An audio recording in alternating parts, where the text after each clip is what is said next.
So we see here, before the temple is established, before Solomon builds a temple, they meet in the tent, right? We have the Holy of Holies and so on and so forth. The Levites are responsible for maintaining the tent, as the priests are responsible for the sacrifices and the ministerial duties that go on within it. Are we clear on that? Okay. So we're going to go back to Hezekiah. In verse 27, it says, Hezekiah gave the order to sacrifice the burnt offering on the altar. The priests, however, were too few to skin all the burnt offerings, so their relatives, the Levites, helped them until the task was finished. So the service of the Lord, the service of the temple of the Lord was reestablished. Hezekiah and all the people rejoiced at what God had brought about for his people because it was done so quickly. So what we see here is that it's time now to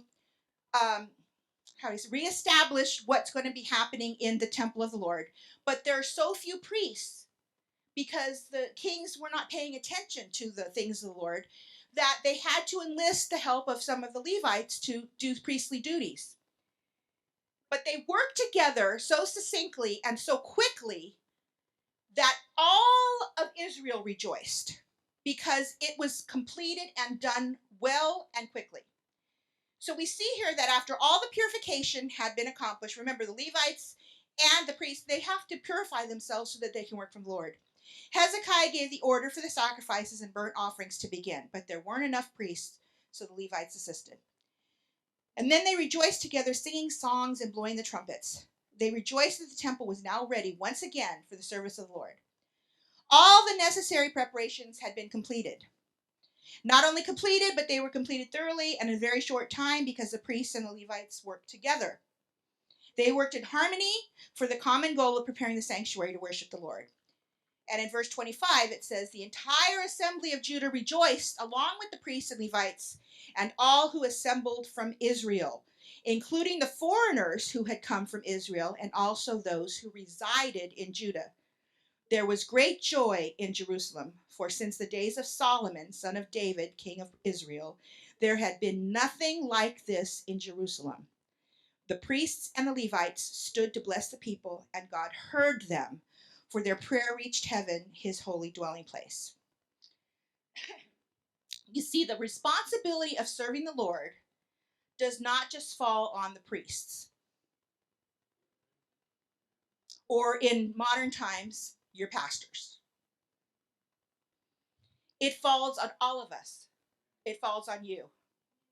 It falls on the priests and the Levites both. Everyone has their role to play in serving the Lord. Many years ago, I was on a church staff, and the previous pastor had been there for many years, and he had what he called a dream team. That's what he called them. And it was a group of pastors that were underneath him, and they did absolutely everything in that church. I mean, everything. The people didn't need to do anything.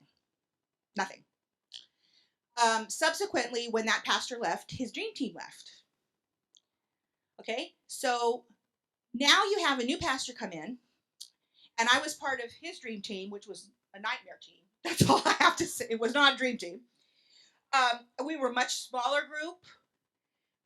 We were less compensated. We were less revered. We were less appreciated. But the point being is, when we came in, nobody in the church knew how to do anything because they had never had to do it. Okay? Nothing. So that's kind of like never having your kids do chores, and then they go out in the world and now their house is a pig's pen because they never learned how to wash a dish or make a bed. I mean, there are reasons that we train people to do things, because if we don't, they can never even function in society. Am I right? I'm going to divert a little, but that's what's wrong with this generation we have now of kids who are entitled because they've never had to do one doggone thing for themselves. And then they come out and it's like, well, somebody help me, somebody do something, because I don't know how to function out here.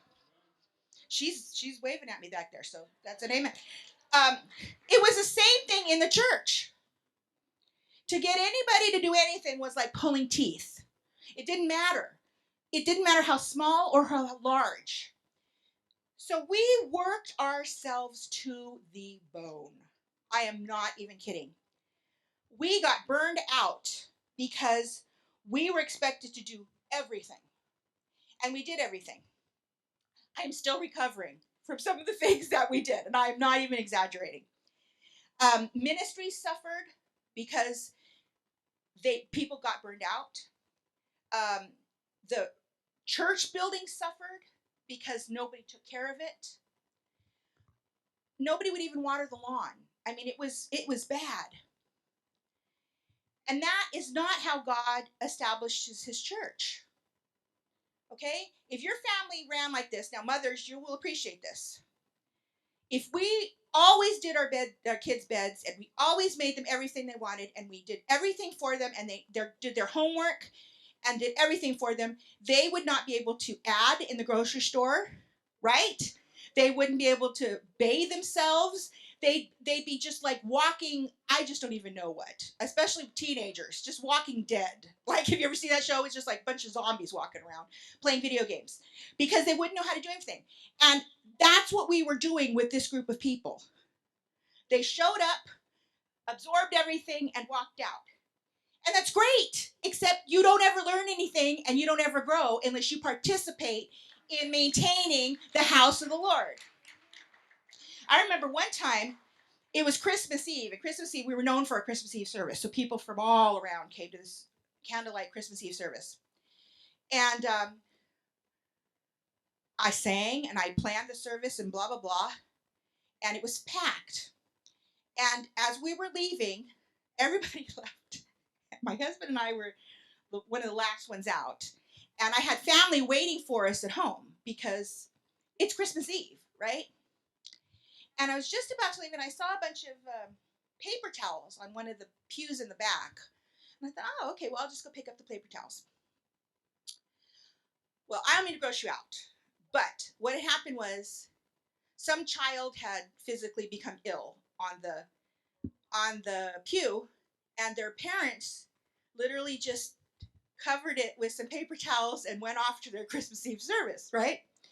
So I was saying, said, oh no. So the parsonage was next door, and they said, okay, I'll bring you some carpet cleaner. And she dropped me off some carpet cleaner, turned off lights, and I was sitting there in the dark cleaning the pew thinking, this doesn't seem right to me for some reason. I mean, even if I wasn't a Christian, I would never leave something like that, right?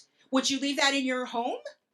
Just cover it up with paper towel and say, oh, well, I'll get to it, or maybe I won't. Maybe somebody's going to come in my house and clean up that mess. We need to treat the house of the Lord with respect, okay? And we need to treat the people who serve in the house of the Lord with respect, okay? So here we see that the priests and the Levites work together in the continuance of the ministry. I think that's really important. You are modern day Levites. That's just the way it is. You are. You are. You are. Whether you feel up to it or not, you are. And believe me, I understand sometimes we feel inadequate. I remember many years ago, and I'm really serious when I say this, I had just come to know the Lord, didn't know anything. And I come from a Catholic background, so you don't do anything, right? You put a 50 cents in the thing, and maybe it's $5 now, I don't know. You light a candle, and you go about your way. That's all you did. The priest did everything. So I literally got saved, and within 2 months or something, the Lord had already called me to Bible school. So I was out front of church in the Bible school. The church was next door to the Bible school. And there was, it was actually Angela's Temple, so it's our headquarter church. And that street is Glendale Boulevard, and it's very busy. Okay, it's a very busy street. And somebody had gotten hit by a car, and they were laying bleeding in the street. So there was another lady from church, and she said, Carol, we need to go. And me, I was only, 19 or something. And I said, and here I'm in Bible school, but I know nothing. I said, shouldn't we get a minister to go pray? Because this person could die. And she said, we're all ministers. And it was like somebody just threw cold water in my face. I had never thought of that. Yes, we are.